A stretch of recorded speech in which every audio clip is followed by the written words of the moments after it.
Ceci est un livre audio autogénéré par Google.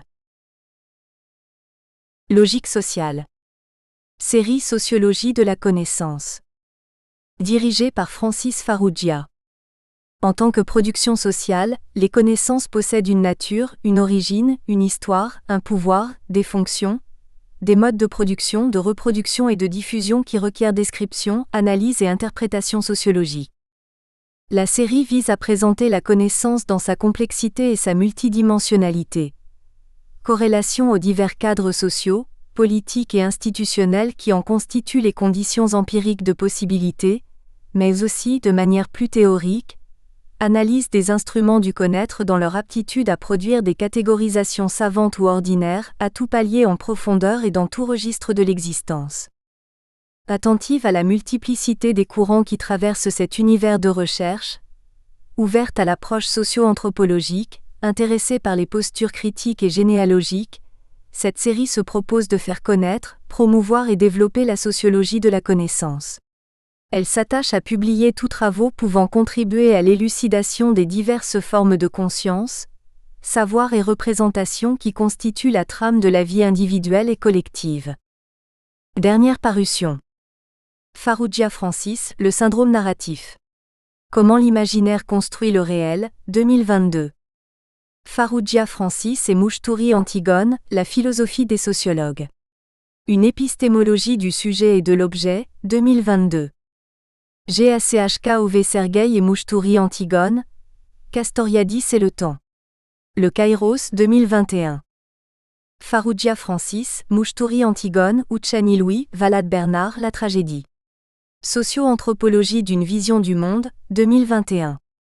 Farrugia Francis et Mouchtouri Antigone dire, les outils des sociologues. Une sociologie de la connaissance sociologique, 2020. Namer Gérard, Machiavélisme et mondialisation en crise, 2009. Donnez-moi un point d'appui. Et je soulèverai le monde. Archimède. Introduction. Cet ouvrage est le fruit d'une longue expérience et de positionnement scientifique concernant la sociologie empirique et pragmatique. Il présente un procédé méthodologique qui a été et continue d'être expérimenté dans plusieurs enquêtes du terrain. Nous aurions pu commencer par proposer une argumentation autour de l'importance de la méthode sociologique comparativement à d'autres disciplines, à l'instar des relations entretenues entre la physique et la mécanique. Cela n'est toutefois pas possible, car les sciences humaines et sociales entretiennent avec la méthode et les différents procédés d'application des relations très particulières pour ne pas dire quasi inexistantes. En effet, nous n'observons pas de réelle place de la méthode car elle n'est pas devenue un domaine à part entière. Nous notons en revanche une forme de cristallisation méthodologique des sciences humaines et sociales, des méthodes figées, trop peu renouvelées, alors que les phénomènes sociaux se transforment. Ceci produit une double lacune au niveau scientifique, d'abord du point de vue épistémologique puis du développement des approches méthodologiques propres au niveau expérimental.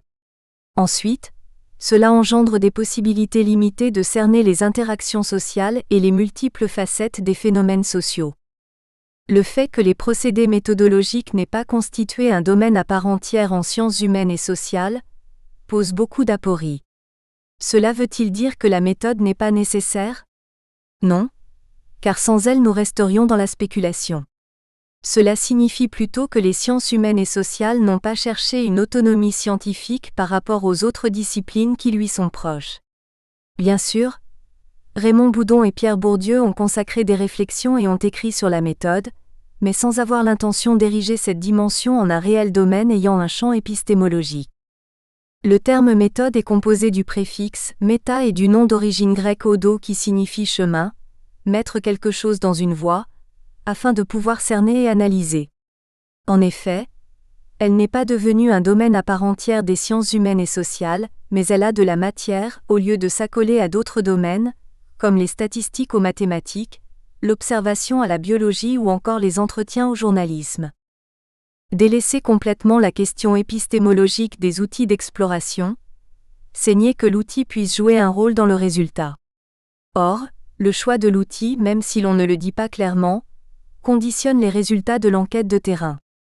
Comme nous l'avons déjà démontré dans nos ouvrages, notamment dans Culture et pratiques culturelles 2010, l'observation, un outil de connaissance du monde, 2012, et la réception des œuvres artistiques, 2013, où nous avions mis en avant les enjeux épistémologiques de cet outil d'exploration, le chercheur ne peut justement pas aller sur le terrain sans la conscience de ces enjeux car lorsqu'on voit une chose, cela ne signifie pas qu'il n'y a pas de distanciation entre le perçu et le réel, entre ce que l'on voit et ce qui est représenté réellement. La méthode renvoie à un modèle qui correspond à un cadre de pensée, ayant une application concrète représentée par un procédé. Pour le chercheur, la question du modèle utilisé a une importance capitale dans sa quête de compréhension du réel. Le modèle méthodologique. Nous devons signaler au lecteur que nous avons utilisé le terme méthode au sens générique, qui implique des modèles d'application. Par modèle, nous entendons un cadre ou un procédé qui peut être mis en application. Qu'entendons-nous plus précisément par modèle ? On considère qu'un modèle peut être un cadre de pensée. Il permet de passer des intentions à un programme d'application. Il comporte deux aspects, théorique et programmatique. Un savoir-faire qui se décline, un procédé ou un dispositif de mise en application. Il s'appuie sur un socle épistémologique ayant un programme. Les trois modèles proposés dans cet ouvrage sont complémentaires et au niveau théorique, basés sur la temporalité dynamique de l'expérience. Qu'est-ce que cette approche méthodologique peut apporter ? Cette question est fondamentale, car toute la préoccupation des chercheurs menant des enquêtes sociologiques porte sur la manière de traiter et analyser le réel sans le pervertir. Bachelard considère qu'un concept n'est scientifique que dans la mesure où il devient une technique. Sa réalisation, c'est le caractère phénoménotechnique des concepts scientifiques qui représente le propre du nouveau rationalisme. Dans son livre Le rationalisme appliqué, il crée un réel dialogue permanent entre la raison et l'expérience.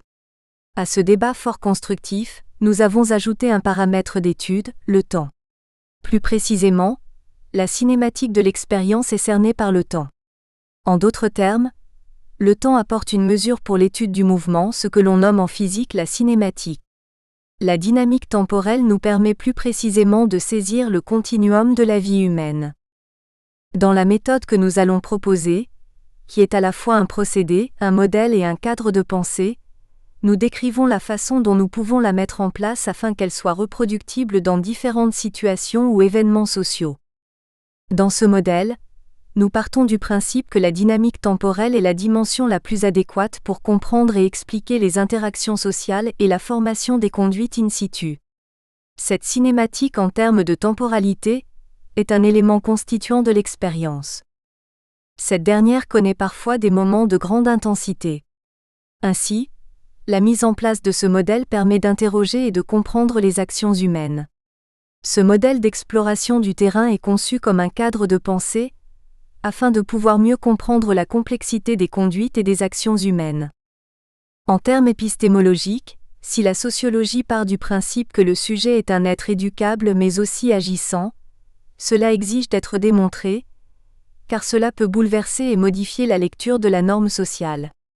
Ainsi, en mettant en œuvre un modèle qui tient compte de cette cinématique, nous entrons dans une autre dimension de l'être social, celle d'être en mouvement, c'est-à-dire une expérience qui commence au point N et finit au point N.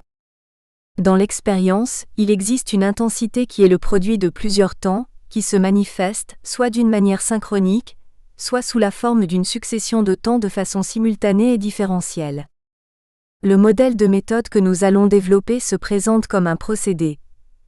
Nous avons utilisé les mêmes techniques d'investigation que dans les enquêtes sociologiques classiques, la différence consistant dans la façon dont on opère dans le recueil de l'information.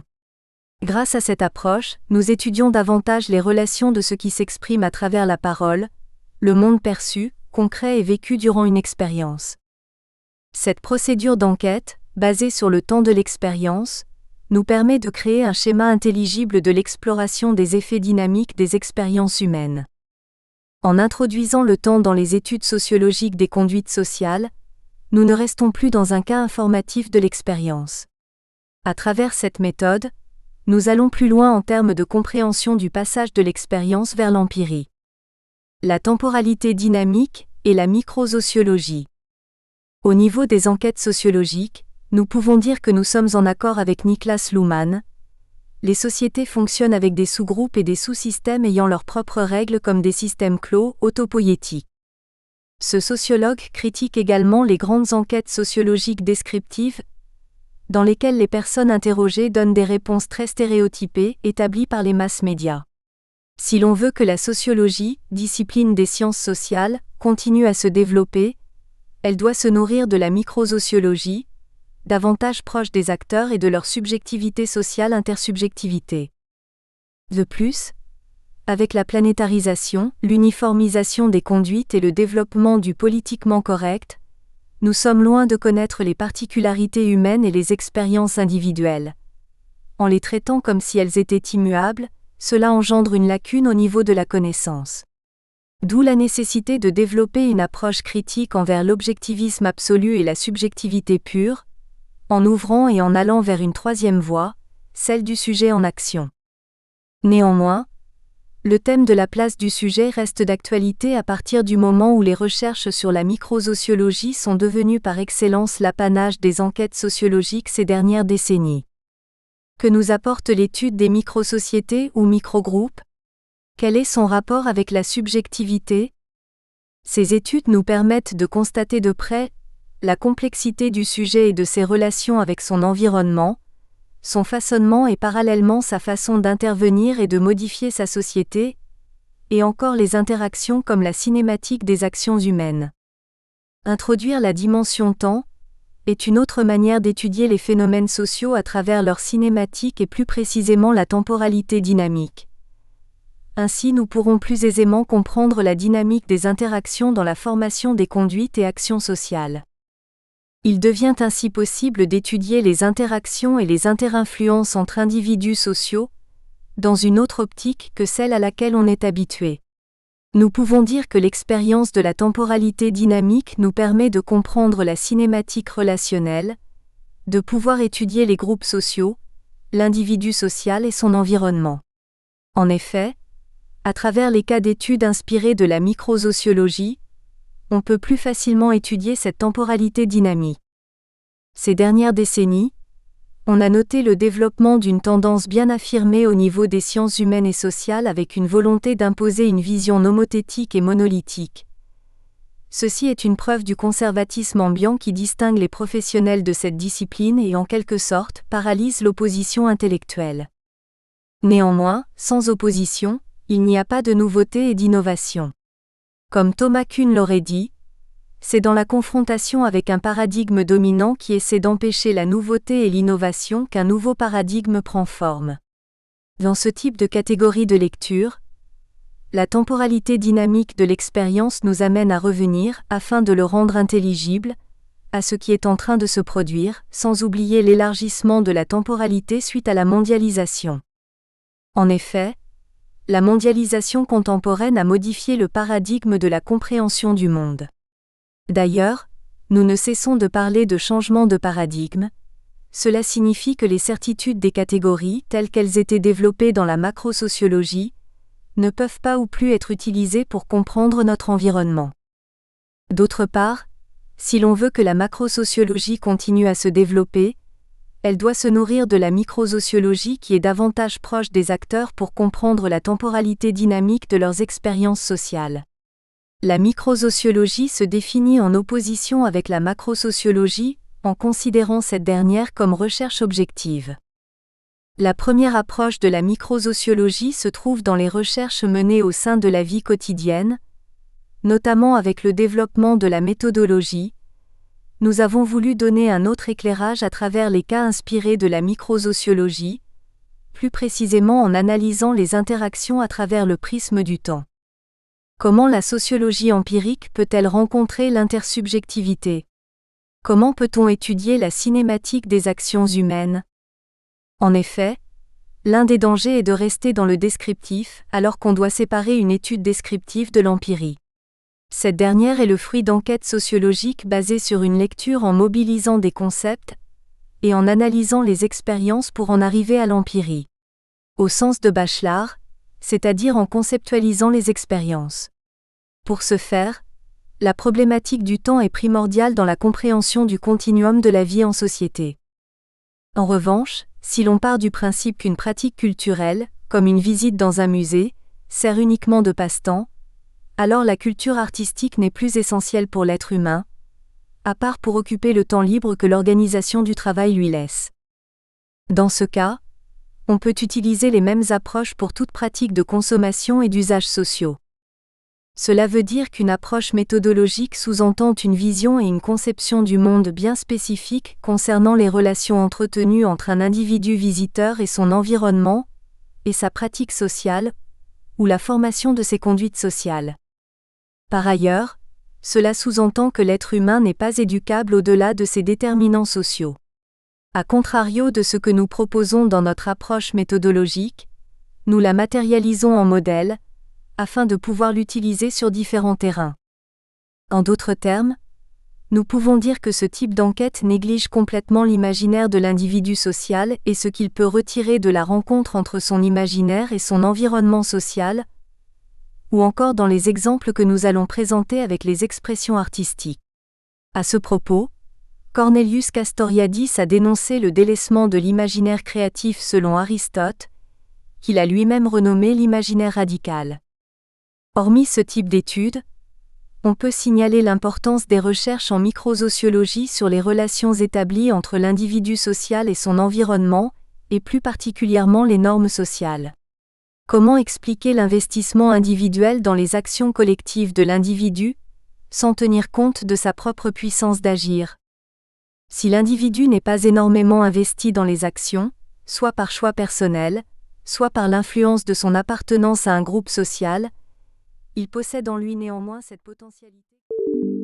Nous espérons que vous avez apprécié cet aperçu.